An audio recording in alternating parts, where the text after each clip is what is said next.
président américain Donald Trump a eu une rencontre aujourd'hui avec le président sud-coréen. Richard Latendresse, correspondant à Washington, est avec nous. Alors, Richard, les deux ont eu un entretien dans le bureau ovale et le président Lee souhaite que le président américain rencontre encore une fois le président nord-coréen Kim Jong-un. Voilà, il souhaiterait en réalité que le président Trump en fasse davantage pour assurer le calme, le rétablir une stabilité dans la péninsule coréenne. On a parlé bien sûr de commerce, la Corée du Sud qui, à son tour, aussi de son côté, essaie de négocier le meilleur accord commercial possible avec les États-Unis. C'est pas simple. Mais aussi, je t'en parle constamment, Julie, il y a une formule qui est maintenant éprouvée pour à exploiter lorsqu'on rencontre Donald Trump, celle de la flatterie. Et le président Lee Jae-myung de la Corée du Sud en a mis épais aujourd'hui. Je te lis juste un extrait de son commentaire parce qu'il a fait son commentaire en coréen qui était traduit par la suite en anglais. Et il disait, par exemple, à Donald Trump, vous êtes le premier président à déployer un effort sérieux à l'établissement de la paix dans le monde.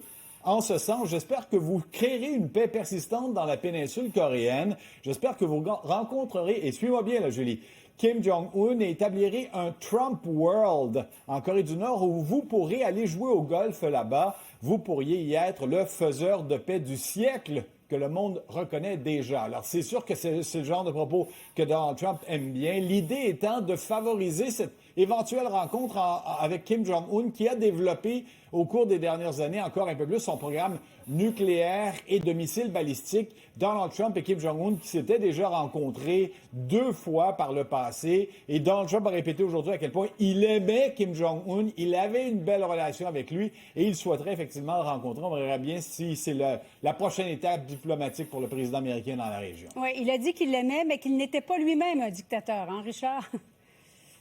Il a insisté sur cet aspect-là, même s'il prétend que certains aiment les dictateurs. Pas lui, parce qu'il est intelligent, dit-il.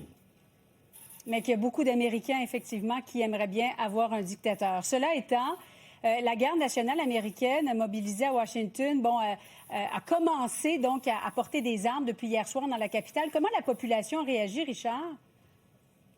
Pour l'instant, assez passivement, je te dirais, Julie. Effectivement, là, on commence à porter des revolvers M17, quelques fusils M4. Ce avec quoi s'entraînent les membres de la Garde nationale, ils sont 2274 pour être précis actuellement dans la capitale américaine, 934 qui appartiennent à la Garde nationale du district et 1340 qui viennent de 6 États conservateurs essentiellement.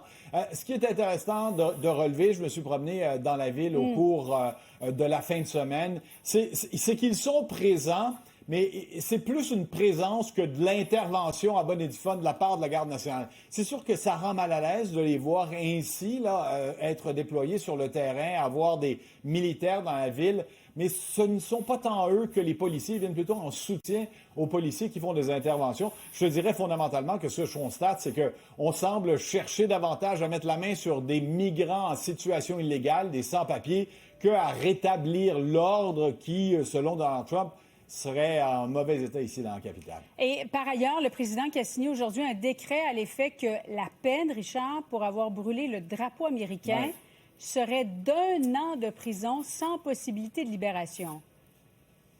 Voilà, et ça s'inscrit dans une volonté là, de se couvrir du manteau de la loi et l'ordre de la part de Donald Trump, encore plus que ce qu'il faisait par le passé. C'est important de le souligner parce que ça plaît beaucoup à sa base, cette idée-là de, par exemple, donc s'attaquer à l'autodafé de drapeaux américains. Non seulement il y aurait peine de prison, mais les immigrants qui participeraient, par exemple, à des manifestations où il y aurait des drapeaux américains qui seraient brûlés seraient automatiquement expulsés du pays. Alors, tu vois à quel point on veut être sévère sur la question. Le hic, je te dis en terminant, Julie, c'est que ça plaît à sa base conservatrice, mais ça plaît aussi à bien des Américains. Cette idée-là de brûler le drapeau américain, même si on perçoit ça comme un droit de s'exprimer, ça rend des gens mal à l'aise et il sait qu'il marque des points en signant un tel décret présidentiel. À sa base, MAGA. Merci beaucoup, Richard. Bonne soirée.